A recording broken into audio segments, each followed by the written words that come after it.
पीतल की बालियों में उसने अपनी बेटी ब्याह दी, बाप मजदूर था उसका सोने की खदान में। भी नहीं, ये लाइन है। इसको छोटा करने के लिए जरूरी नहीं कि इसे मिटाया जाए, इसे ऐसे भी छोटा किया जा सकता है। चाहिए चीनी हथौड़ी से पहाड़ तोड़ दिया, आप कमा नहीं सकते हैं जी।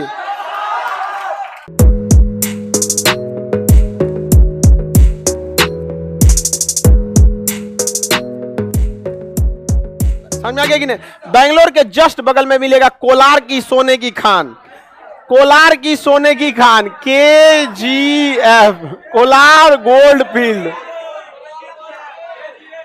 हाँ, KGF मिल गया, कोलार गोल्ड फील्ड। अंग्रेजी में क्या कहते हैं? KGF, कोलार के सोने की खान, अंग्रेजी में KGF। सुनते हैं, बड़ा फेमस हो गया ये फिल्म। हाँ, कोलार गोल्ड फील्ड मिल गया। इस पे फिल्म बनी है, दो फिल्म। हाँ, आप सब लोग तो देखे ही होंगे। KGF चैप्टर 2, 3 भी आने वाला है। कितना सोना है जी, खत्म नहीं हो रहा इसमें। चलिए, हालांकि साउथ वाले फिल्म बहुत अच्छा बनाते हैं। साउथ की बाहुबली हो गया या वही सब चीजों, पुष्पा।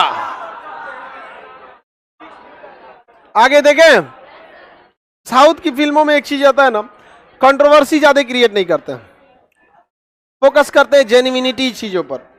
और यहां वाला इन को छोड़ देंगे तो युगारे नाचने लगेगा सब। ये जगह कौन सा? KGF, Kolar gold field.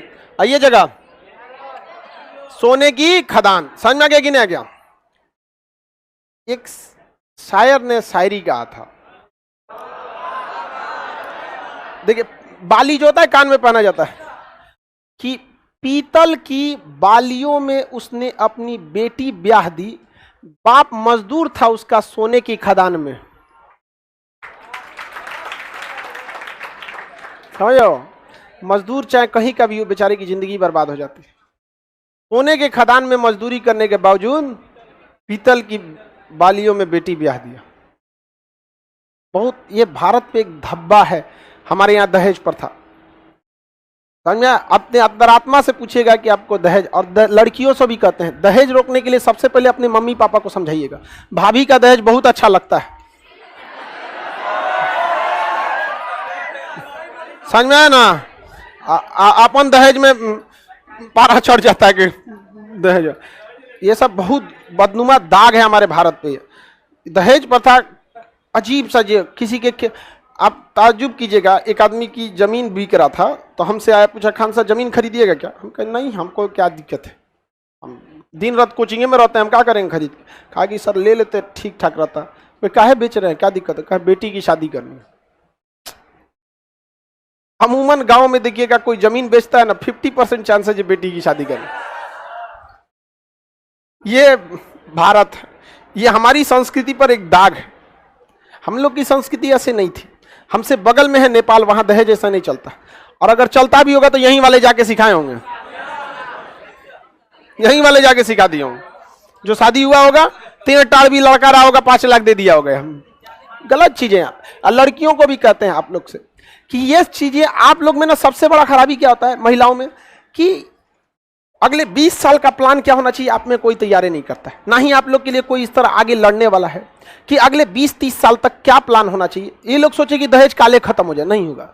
अगले 20-30 साल का प्लान रखना पड़े। आप में कोई महिला संगठन रहता जो महिलाओं को एक बार 2 कैटेगरीज में डिवाइड कर देता कि अगर दहेज, बिना दहेज की शादी हुई है तो उस महिलाओं को एकदम प्रॉपर पता रहता है कि हमारी शादी अगर बिना दहेज की हुई है तो समाज से लड़ के वो इंसान दहेज नहीं लिया। आपका भी कर्तव्य बनता है उस घर को एकदम बगीचे की तरह सजा के रखिए, ताकि मोहल्ले तक को पता चल जाए कि हाँ, उनके घर बहू आई है। ये सोच के कि दिमाग में ये छाप छोड़ा जाए कि ये बहू बिना दहेज की आई है, कितने अच्छे से रखी हुई है इसको। और जो दहेज ले रहा है, ऐसा नहीं कर रहा है कि आपको लड़ाई कर लेना है दहेज, नहीं, लेकिन एक छाप छोड़ देना है कि नहीं, बिना दहेज की लड़की आई है, घर को इतना संभाल के रखी जिसका कोई हद नहीं। हर चीज एकदम ये सोच के समझिए कि जिस तरह आजादी के लिए भगत सिंह ने बलिदान दिया, आपको इस तरह से बलिदान देना पड़ेगा। दो बात सुन के भी रहना पड़ेगा ताकि 10 साल 20 साल बाद समाज में ये छाप छूट जाए कि बिना दहेज की शादी पे बहू अच्छी मिलती है। फिर देखिए लोग खुद से त्याग देंगे।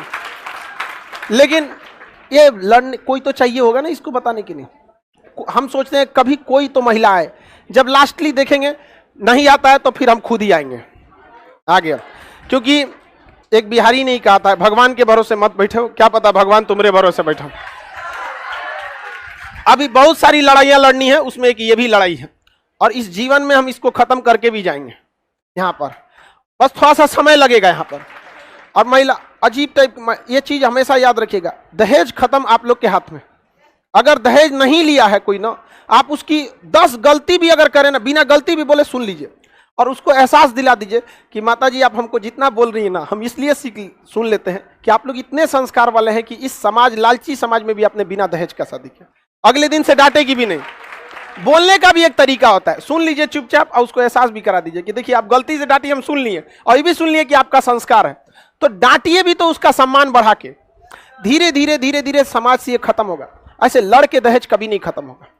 ये लाइन है, इसको छोटा करने के लिए जरूरी नहीं कि इसे मिटाया जाए, इसे ऐसे भी छोटा किया जा सकता है। समझ में आए ना? तो आप लोग दूसरे, बस आप लोग का कोई बेहतरीन ढंग से, मतलब देखिए जो लीडर होता है ना, उसको छल कपट भी बहुत अच्छा से आना चाहिए, क्योंकि रावण को रावण की बुद्धि से मारना पड़ेगा, राक्षस को इंसानियत से नहीं मार सकते। तो दहेज प्रथा एक राक्षस है, उसको मारने के लिए आपके पास कई तरह की बुद्धि होनी चाहिए। तत्काल क्या स्टेप लेना है, लॉन्ग टाइम में क्या स्टेप लेना है। लेकिन महिलाओं के लिए हम देखते ही नहीं है कोई बात का, इस टाइप का कोई बात नहीं होती है महिलाओं के लिए दहेज प्रथा का। और लड़का लोग को भी कहते हैं दहेज प्रथा आप लोग अपने मम्मी पापा को मना कीजिएगा। माँ बाप ही मांगता है दहेज। हाँ, बहन का, अबे गधा कहीं का, बहन का देना पड़ता है तो कमाओ उतना। हमारी बहन, हमारी खुद की बहन नहीं है, लेकिन हाँ इतना जरूर था कि अगर हम रहते तो ऐसा नहीं है कि हमको बहन को देना है तो दहेज ले लेंगे। इसका मतलब क्या चीज, कोई दूसरा गलत काम कर रहा है तो हम भी कर दें। लड़िए, आपको कहीं नहीं मिलेगा। समझ में आ गया कि नहीं? अच्छी बात है, वहां पे सबको जागरूक होना चाहिए। आप समझ में आ गया कि नहीं? हमारे घर वाले तनी मांग के देख ले 1 रुपया, हम कह देंगे वही में खा लीजिए लोग, हमरा से मत मांगिएगा दोबारा। स्पष्ट, हमारे घर वाले अगर हमारी शादी करते हैं और दहेज मांगते हैं तो हम कहते हैं वही पैसों से जिंदगी बिता लीजिएगा, फिर हमसे मत मांगिएगा, बेच दिए हमको आप। समझ में आ गया कि नहीं आ गया? आप डिसाइड कीजिएगा कि आपको अपने बेटा पे ज्यादा भरोसा है कि दहेज पर। 2 मिनट में हम किसी गलत, हम पिताजी का ना बर्दाश्त करते हैं। मम्मी पापा भी अगर कोई इस टाइप का बात रहता है, उसको पता रहता है कि नहीं सुनेगा, नेतवा तो अपने हड़कल रहता है यार, ये आदमी है नहीं है कुछ और है। हमको झगड़ा करना रहेगा, ऑन टेबल कर लेंगे हम। यहाँ ये सब चीजों से एकदम बच के रहिए। अरे मेहनत कीजिए जी, आप क्या बात करते हैं? यहाँ पे बिहारी हैं आप लोग, आपको लड़ना चाहिए। छीनी हथौड़ी से पहाड़ तोड़ दिया, आप कमा नहीं सकते हैं जी। बहन बोझ थोड़ी है आपकी, यहाँ पर आप कमा के कीजिए वहां पर। लेकिन गार्जियन ही ज्यादा मांगते हैं, समझ में आ गया कि नहीं? बाकी नहीं ऐसे। हालांकि लड़की सब अपना एक शॉर्ट टाइम उपाय किए हैं, सब बतिया बतिया के कम करा देती है सब। ये शॉर्ट टाइम उपाय है। हमारा एक दोस्त था, उसका शादी लगा 1 साल पहले, वो बतियाने लगा और उसने दहेज कम करा दिया। दहेज में पहले बात हुई थी 8-10 लाख पे, उसने कैंसिल करा दिया। और उसके बाद वो लड़की कही देखिए ना शादी का डेट बढ़ रहा है क्योंकि पैसा तो है नहीं। ये कहा कोई बात नहीं, हम देते हैं तुमको, ये दिया। और उसके बाद भी घट गया ना, तो हमसे कहा भाई कुछ मदद कर दो। हमने उसको बिना पूछे कहे कि तुमको जितना मदद चाहिए हम तुमको कर देंगे, इसलिए कि तुम समाज की एक रूढ़िवादी व्यवस्था से लड़ रहा है तुम। यहाँ पर बहुत अच्छा काम किया वहां। और जब हम उसके शादी, हम किसी की शादी जल्दी शादी में नहीं जाते, उसकी शादी में हम क्लास छोड़ के गए थे केवल इसलिए कि उसका हौसला ना टूटे। और वहां हम जाके भी बोल दिए थे दोस्ती के नाते नहीं, लेकिन इस नाते जरूर आए कि तुमने दहेज नहीं लिया। और एक ऐसे घर की बेटी को ला रहे हैं, और उसके पिताजी को देखे थे ना, लड़की को तो अच्छा कपड़ा पहनाए थे, सब कुछ खाना पीना करा, बेचारा अपने लिए कपड़ा नहीं सिलाए थे। लड़की के जो पिताजी थे, इस चीज से लड़ना पड़ता है आप लोग को। समाज को एक दिन में नहीं बदला जा सकता, बदलेगा, लेकिन कौन कहा है कि नहीं बदला जा सकता है? एक दिन में नहीं बदला सकता। रात कितनी भी बड़ी क्यों ना हो, सुबह होने से नहीं रोक सकती, होगा एक दिन सुबेरा। और उस समय भी आएगा जब किसी के घर में बेटी पैदा होगी तो बोझ नहीं लगेगी। बोझ होती भी नहीं है बेटी, लेकिन होता क्या, 5 लाख दहेज, 200 बाराती, नगद, कैश, सोना, ये सब की वजह से बेटियां क्या हो जाती हैं, बोझ हो जाती हैं। और आप लोग भी एजुकेशन लीजिए और ये सब चीजों को सुधरिए। अगर कोई दहेज नहीं दे रहा है तो 4 को बिना गलती अगर बोल देता है तो उसको सुनिए एकदम अच्छे से, और अगले दिन बोलिए, इन्हें कि खड़े बोल दे, सुन तो निकाय के दहेज निकल ले, मार देगा वही जाए फिर। आराम से 1-2 दिन बाद बोलिए, जब मैटर साथ हो जाता है जाके सास को बोलिए आराम से, मम्मी जी जानती कल आप बोली इतना, हम इसलिए नहीं बोला, आप लोग इतने संस्कार वाले, हम क्या बोले। उसको खुद बेचारा समझ में आएगा, रियलाइज होगा। लेकिन ये सब दूर तक सोचबे नहीं करती है। इस सबको लगता है कि आधा लड़की, इस सबको लगता है खान सर इन सबको विकास रोके हुए हैं। अरे हम तुम्हारे लिए लड़ाई लड़ते हैं, तुम लोग को समझ में नहीं आता है, समझ में आ गई ना यार, इस सबको विश्वास नहीं होता है। तो चलिए, कोलार गोल्ड बीट समझ में आ गया।